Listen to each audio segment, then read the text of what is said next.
A Paralimpíada é a segunda competição multiesportiva mais relevante do mundo. Somente os Jogos realizados na cidade de Paris, em 2024, reuniram mais de 4 mil atletas na Cidade Luz, além de 185 comitês nacionais e mais de 3 milhões de espectadores. Além de ser um evento tão relevante, o Brasil também possui resultados expressivos nos Jogos, tendo a marca de 462 medalhas conquistadas em todas as edições, estando entre as 30 delegações com mais conquistas nas Paralimpíadas. As Paralimpíadas começaram em 1960 nos Jogos de Roma. À época, Olimpíadas e Paralimpíadas não aconteciam necessariamente na mesma cidade. Porém, a história paralímpica começa um pouco antes dos Jogos de Roma. Em 1943, Ludwig Guttmann, médico neurologista alemão, passou a chefiar o centro de traumatismo da cidade de Stoke Mandeville, na Inglaterra. Guttmann ficou responsável pela reabilitação de soldados lesionados durante a Segunda Guerra Mundial e usou diversas modalidades esportivas no tratamento. Foi em 1948 que Guttmann realizou a primeira competição exclusiva para pessoas com deficiência. Eu sou Cauã Fialques, na companhia de Breno França, e este é o episódio número 72 do Passes em Passes. O esporte como você nunca ouviu. E hoje falaremos sobre as Paralimpíadas. E para isso, convidamos Guilherme Longo, mestre em jornalismo pela Universidade Federal de Santa Catarina, repórter do site motosport.com Brasil e doutorando em comunicação na Universidade de São Paulo.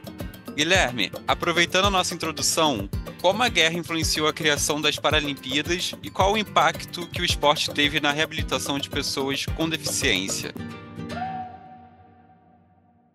Bem, primeiramente, bom dia, boa tarde, boa noite, pessoal. Obrigado pelo convite para estar aqui no podcast falando sobre o tema do esporte paralímpico, que para mim é uma questão muito cara. E eu acho que assim, a guerra está no cerne da criação do movimento paralímpico. O Dr. Ludwig Guttmann, quando ele assume o centro de Stoke Mandeville, ele tem como objetivo, né, depois de um certo tempo, tratar da reabilitação de soldados que foram feridos na Segunda Guerra Mundial. E ele sempre teve uma abordagem muito progressiva, vamos por assim, né? Porque por muitos anos via-se os soldados feridos como pessoas a serem descartadas, pessoas que não tinham mais utilidade. Isso começa a mudar na era de Napoleão. Napoleão começa um pouco com esse movimento e o Ludwig ele leva isso além e ele coloca o esporte como um ponto fundamental de reabilitação desses soldados. Então ele começa a trazer a prática esportiva no centro desse processo de reabilitação. E aí, passados, né, uns anos depois da Segunda Guerra Mundial, ele vendo o sucesso desse programa, ele decide começar os Jogos de Stoke Mandeville. Naquela primeira edição, né, só uma modalidade, era o tiro com arco, e 16 participantes, 14 homens e 2 mulheres. E depois vai crescendo, né? Os jogos vão ganhando força, vão ganhando mais atletas, mais modalidades. Nas primeiras edições é totalmente focado nos soldados e nas pessoas que estão em tratamento lá em Stoke Mandeville, e depois começa a crescer, tanto que antes do surgimento das Paralimpíadas, com esse nome, né, a partir de 1960, a gente começa a ter os Jogos Internacionais de Stoke Mandeville lá mesmo, começam a vir delegações de outros países. Então, a guerra é o cerne mesmo da criação do movimento paralímpico. Atualmente, as Paralimpíadas acontecem na mesma cidade das Olimpíadas, com diferença de algumas semanas entre o fim da Olimpíada e o início da Paralimpíada, mas nem sempre foi assim, como em 1968, em que os Jogos Olímpicos aconteceram na Cidade do México e os Jogos Paralímpicos em Tel Aviv, em Israel. Nos jogos seguintes, a Olimpíada foi realizada em Munique, enquanto a Paralimpíada foi realizada em Heidelberg, ambas cidades na Alemanha Ocidental. Em 76, os Jogos Olímpicos foram em Montreal, enquanto os Paralímpicos foram realizados em Toronto.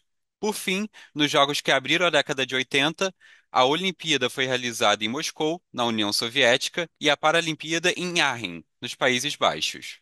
Os Jogos Olímpicos e Paralímpicos passaram a ser realizados na mesma cidade-sede somente a partir dos Jogos de Seul, na Coreia do Sul, em 1988. O México, lá em 68, desistiu de realizar os Jogos Paralímpicos por conta de problemas na acessibilidade na capital e por causa de problemas financeiros. Em 2001, nos Jogos de Seul, O COI e o Comitê Paralímpico Internacional, o IPC, firmaram um acordo para a utilização da mesma estrutura dos Jogos Olímpicos nos Jogos Paralímpicos. Guilherme, como os Jogos Paralímpicos colaboraram para tornar as cidades e as vilas mais acessíveis?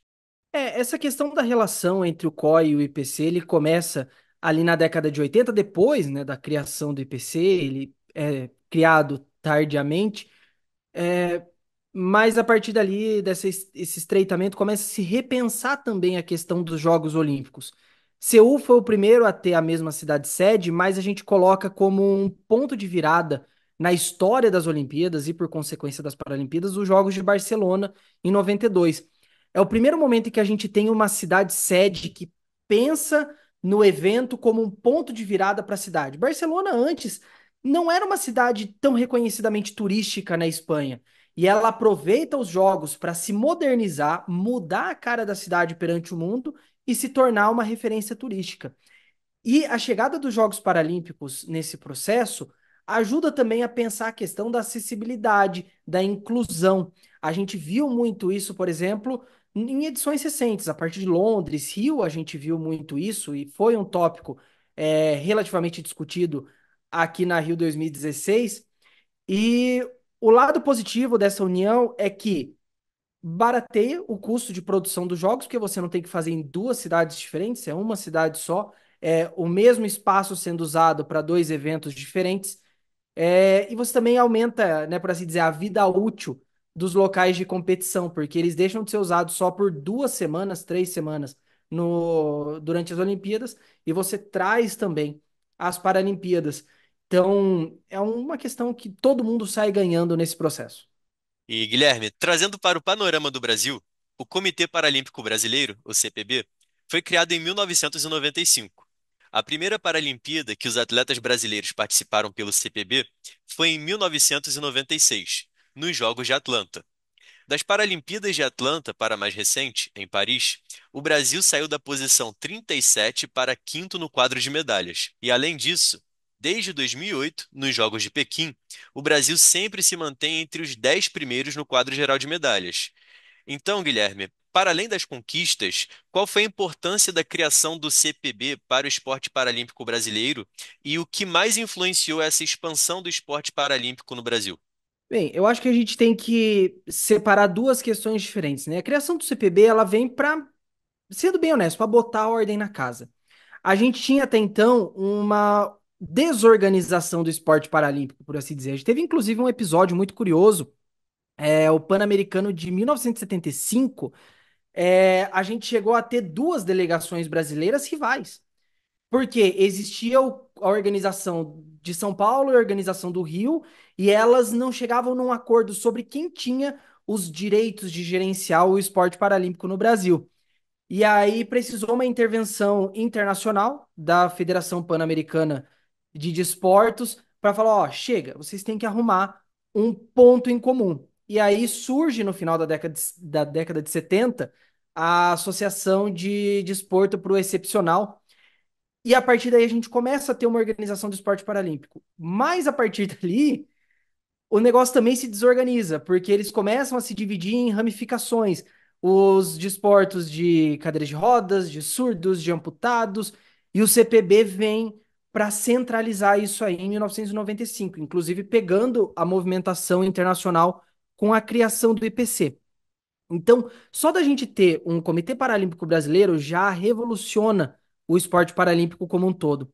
E agora, sobre esse crescimento do esporte paralímpico do Brasil nos últimos 30 anos, a gente tem que pensar na questão do financiamento. Eu acho que isso é um ponto importante. Em 2001, a gente tem a sanção da Lei Agnello Piva, que é a questão do repasse da arrecadação das loterias federais.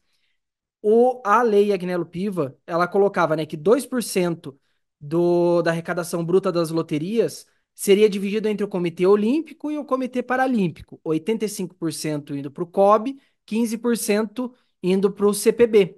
E o CPB soube trabalhar com isso muito bem nesses últimos anos. Eles começaram a criar centros paralímpicos, centros de excelência em diversas cidades do Brasil. Apesar de São Paulo ter o Centro Paralímpico Brasileiro, que é referência mundial, Existem também outros locais de treinamento em outras cidades, então não é uma coisa tão centralizada, você consegue formar atletas fora dos grandes centros, dos grandes eixos. Então, isso é fundamental. E, no geral, o esporte paralímpico consegue se organizar melhor, mesmo tendo muito menos dinheiro do que o esporte olímpico. Então, são os dois pontos fundamentais por trás desse crescimento do Brasil. A organização vindo com o surgimento do CPB e como o CPB lidou com esse fluxo de dinheiro que passou a vir a partir de 2001.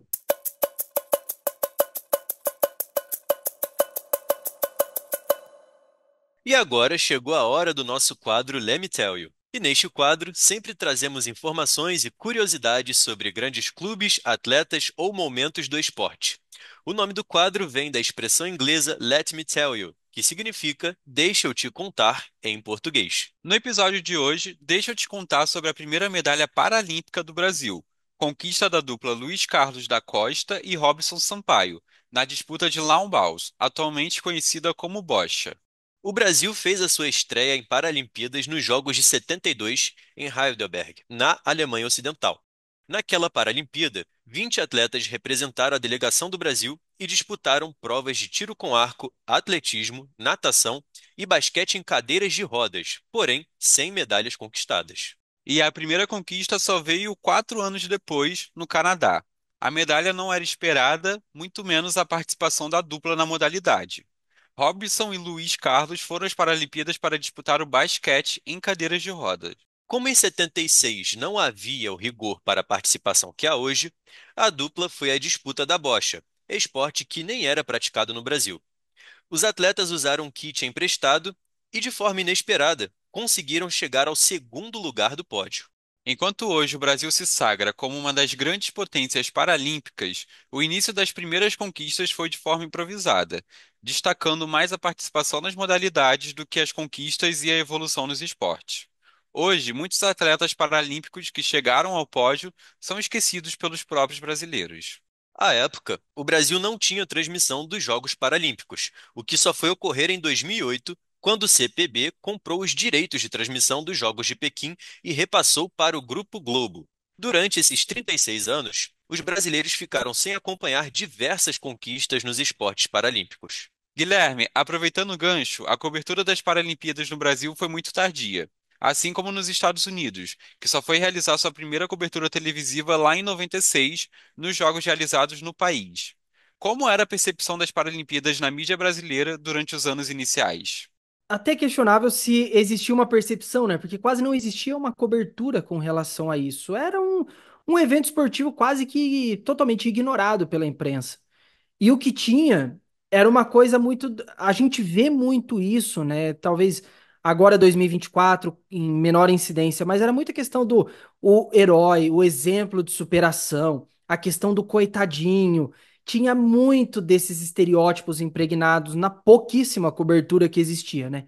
Então era uma coisa tratada como uma curiosidade quase, no pouquíssimo que tinha. Televisão raramente falava-se. Era alguma coisa muito focada, talvez, no jornal impresso. Então, era uma cobertura quase incipiente mesmo. Hoje, os Jogos Paralímpicos ainda possuem uma cobertura muito tímida, tanto na TV quanto nos streamings. Em Paris, por exemplo, não existiu a transmissão diária e gratuita em português. As Paralimpíadas ocupam a grade de apenas um canal fechado e algumas janelas no YouTube do Comitê Internacional, além de um boletim de madrugada na TV aberta. Guilherme, por que a transmissão ainda é tão limitada no Brasil e como esse aspecto pode afetar a audiência dos Jogos Paralímpicos? Ela é limitada porque ela é uma transmissão que começou muito recentemente. A gente tem que cobrar uma presença maior na imprensa, com certeza, mas a gente tem que lembrar que as transmissões televisivas, as transmissões ao vivo, elas não têm nem 20 anos, então a evolução que ela teve nesse período é muito grande. Quais outros esportes a gente pode falar que teve uma evolução a tal nível? Em 2008 se começa a transmitir, 2020 já tendo transmissões em TV abertas, extremamente limitadas, mas tendo, com presença na grade diária do jornalismo, e isso falando da Globo, que é o principal veículo de mídia do Brasil. Então, é limitada porque ela está evoluindo. E eu acho que, assim, o caso da Rio 2016 acabou confundindo a cabeça de muita gente. As Olimpíadas e as Paralimpíadas de 2016 estavam acontecendo aqui em casa, então era natural que a gente fosse ter uma cobertura muito maior do que o esperado. Se a gente pega, por exemplo, nas Olimpíadas, a Globo transmitiu mais de 10 mil horas de cobertura. Foram 16 canais na internet, 16 canais na TV, 40 sinais na internet, mas todas as transmissões ao vivo em TV aberta. Nas Paralimpíadas foram mais de 150 horas, um canal inteiramente dedicado no Sport TV, mais os sinais de internet, mais a cobertura em TV aberta. E aí, quando a gente chega em Tóquio, uma Olimpíada que ainda por cima acontece durante a pandemia da Covid-19, a gente tem uma queda natural na cobertura. E isso também envolvendo as Olimpíadas. Então, eu acho que assim, a gente está evoluindo e é uma evolução rápida, considerando que não tem nem 20 anos que as transmissões começaram aqui no Brasil. E em 2016, o Rio sediou os Jogos Paralímpicos, e obviamente o evento no Brasil favoreceu uma cobertura maior. Nos Jogos do Rio, um canal do Sport TV ficou totalmente dedicado ao evento, enquanto o canal aberto da Globo ficou restrito a algumas entradas e ao boletim. Na TV aberta, a empresa Brasil de Comunicação foi a responsável por uma cobertura um pouco mais extensa. Guilherme, qual foi o impacto das Paralimpíadas realizadas no Rio na mídia esportiva brasileira? Dois impactos que a gente pode pensar. O primeiro é na forma e depois o outro no conteúdo. A questão da forma é que a gente viu o esporte paralímpico sendo tratado da mesma forma que outras modalidades. Vocês mencionaram a EBC, que foi um dos veículos que eu estudei na minha dissertação. Eu estudei as produções de rádio da EBC. E era muito interessante ver que no um dos programas, o Bate-Bola Nacional, eles tratavam o esporte paralímpico numa mesa redonda, que é uma coisa que a gente não vê falar do esporte paralímpico nesse sentido. Você ter três, quatro comentaristas falando sobre uma prova da natação, sobre a medalha conquistada na bocha. Isso aí é um negócio incrível. E na questão do conteúdo, eu acho que a Rio 2016 como um todo foi muito importante para a gente discutir a questão da inserção da pessoa com deficiência na sociedade e, em consequência, na imprensa. Se você compara a cobertura de Londres 2012, isso eu estudei um pouco quando eu estava me preparando para trabalhar como repórter na Rio 2016, a gente via muita cobertura que tinha discursos. Naquela época não se usava ainda esse termo, mas discursos capacitistas, usando termos como, por exemplo, confinados à cadeira de rodas, a questão do coitadinho, do exemplo de superação.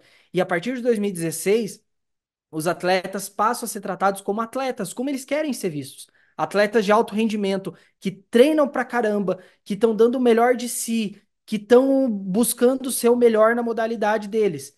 Então, acho que são as duas questões: a forma como o esporte paralímpico passa a ser tratado de outros modos que não existiam antes, e a questão do conteúdo, esse afastamento do discurso capacitista dentro da cobertura do esporte paralímpico. Bem, Guilherme, a gente falou um pouquinho da Rio 2016, agora a gente volta um pouquinho mais no tempo e trazendo também a conversa para o âmbito esportivo, os Jogos do Rio e os Jogos Pan-Americanos de 2007 também foram realizados no Rio de Janeiro e foram responsáveis pelo investimento no esporte paralímpico do Brasil. E um exemplo foi a criação do Centro de Treinamento Paralímpico Brasileiro. Qual é o legado que esses eventos paralímpicos deixaram para o esporte brasileiro? Olha, é um legado muito grande mesmo. Se a gente pensar assim no quanto que a visibilidade do esporte paralímpico levou mais pessoas com deficiência à prática esportiva, então a formação de novos atletas paralímpicos, eu acho que isso é uma questão gigantesca. Mas se a gente pensar também olhando para o alto rendimento, a modernização do esporte paralímpico depois desse período é uma coisa enorme. Você mencionou antes a criação do Centro de Treinamento Paralímpico. É um centro de primeiro mundo. É um centro que está pronto para receber alguns dos principais competições mundiais de esporte paralímpico. Então, acho que isso colocou o Brasil em outro patamar e é por isso que a gente está vendo os resultados sendo colhidos agora nos Jogos de Paris. Quando eu não era daqui do CPB, da minha família só era eu a deficiente, né? Tipo, na escola só era eu, então eu só me espelhava em mim mesma, só tinha eu como referência. Aí quando eu entrei aqui no CPB, tipo, é normal, tipo, você não ter uma perna, tipo, é super normal você falar sobre a sua deficiência. Tipo, na escola até que vai, né? Mas não é igual aqui.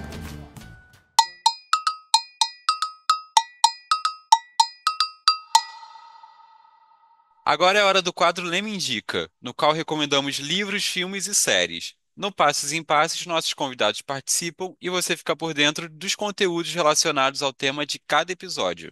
Guilherme, você tem alguma indicação para os nossos ouvintes sobre o tema de hoje? Vamos pensar um pouquinho na parte de documentário. Eu vou trazer dois aqui, os dois sobre esporte paralímpico. Um, eu acho que já é um pequeno clássico brasileiro, que é o Para Todos. O Para Todos ele é de 2014, 2015, não lembro agora. E traz aí a história de alguns atletas paralímpicos, preparação para Rio 2016. Eu não lembro agora em qual streaming que ele tá, até uns anos atrás ele estava disponível na Netflix. Hoje eu não sei se ainda tá lá.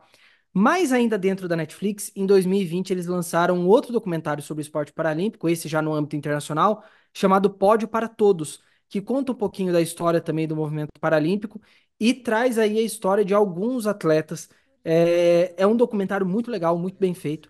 Recomendo então esses dois e até legal para ter esse contraponto, né? Um pensado no Brasil e o outro já no cenário internacional. O dinheiro é necessário para fazer os jogos. Disseram que a Paralimpíada seria cancelada por falta de dinheiro. Se os jogos não acontecessem, já era. Vamos combater isso.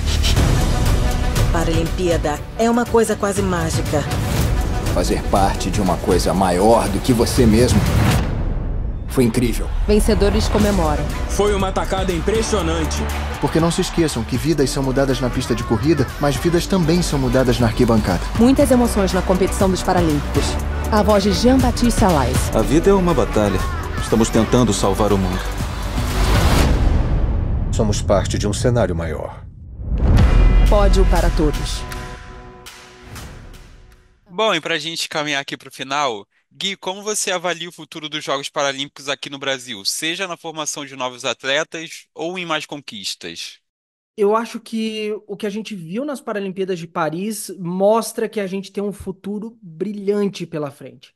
A história dos Jogos Paralímpicos são marcadas por crescimentos de algumas nações que surgem assim, despontam como potências paralímpicas. A Grã-Bretanha é um caso, talvez o mais gritante desses últimos anos, mas a gente teve na Rio 16 também a Ucrânia, que veio como uma grandíssima potência, mas depois, com a questão da guerra contra a Rússia, eles acabaram perdendo muito ímpeto. E o Brasil está nesse momento aí de se colocar realmente como uma grande potência paralímpica. A estrutura está aí, os atletas estão aí, e a gente está conseguindo ver que mesmo com um financiamento muito menor que o do Comitê Olímpico, o Comitê Paralímpico está conseguindo fazer muita coisa com essa grana de não só na formação de novos talentos, mas também de colocar essas pessoas no alto rendimento e o alto rendimento numa altíssima qualidade. Então, para mim, a perspectiva daqui para frente é cada vez melhorar, ainda tem muito espaço de crescimento nisso aí. Fim de papo no Passes em Passes. Agradecemos a sua audiência. Gostou do episódio de hoje? Então aproveita e segue a gente lá no Instagram e no YouTube, no @LemeUERJ, e acompanhe os textos do nosso site em leme.uerj.br. Bom, e se você curtiu esse episódio, recomendamos também o episódio 70 do Passes em Passes. Nele falamos sobre as conquistas femininas nas Olimpíadas e convidamos Kátia Rubio para falar sobre o tema. É só buscar o episódio 70 do programa no seu tocador de podcast favorito. Gui, muito obrigado pela presença, por participar aqui do Passes em Passes. Eu que agradeço, gente. Muito obrigado pelo convite. É sempre bom estar falando aí do esporte paralímpico. E vamos continuar acompanhando, porque Paris acabou, mas o ciclo de Los Angeles está só começando e ainda tem muita coisa boa para vir aí pela frente. Passes em Passes é uma realização do Laboratório de Estudos em Mídia e Esporte, com coordenação geral de Ronaldo Elau e coordenação do projeto de extensão de Fausto Amaro. O episódio de hoje teve produção e roteiro de Cauã Fialques e edição de Gustavo Fernandes. Esperamos vocês no nosso próximo episódio. Vem muita coisa boa por aí, então segue a gente! Passes em Passes, o esporte como você nunca ouviu.